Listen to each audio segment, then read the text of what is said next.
Հավատքի բանկի գրքույկը Չարլզ Սպերջեն օր մայիսի 2 Հոգու մեջ սերմողը հոգուց հավիտենական կյանք կհնձի Գաղատացիս 6-րդ գլուխ 8-րդ խոսք Սերմանելը առաջին հայացքից կորուստի գործ է թվում, որովհետև բարի ցորենը հողի մեջ ենք դնում այլևս երբեք չտեսնելու համար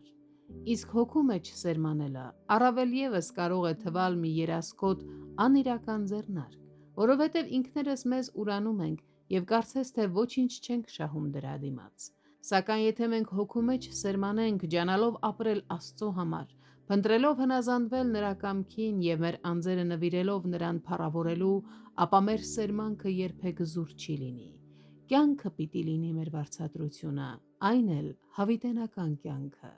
այս կյանքը մենք արդեն այստեղ ենք վայելում, երբ մտնում ենք Աստծո ճանաչողության մեջ, հաղորդակցվում Աստծո հետ և ուրախանում նրանով, այդ կյանքը հոսում է ինչպես անդադար խորացող և լայնացող գետ, մինչև որ մեզ տանի անսահման երանության օվկիանոսը, որտեղ Աստծո կյանքը մերն է լինելու հավիտյանս հավիտենից,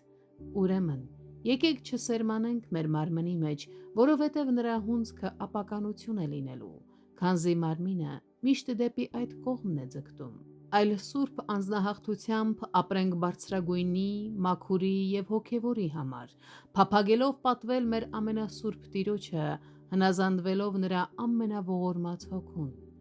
ու ինչպիսի հունձք պիտի լինի այն օրը, երբ հնձենք հավիտենական կյանքը,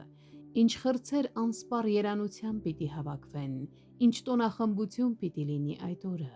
Տեր, մեզ այդպիսի մշակներ դարձրու, քո որդու անվան և փառքի համար։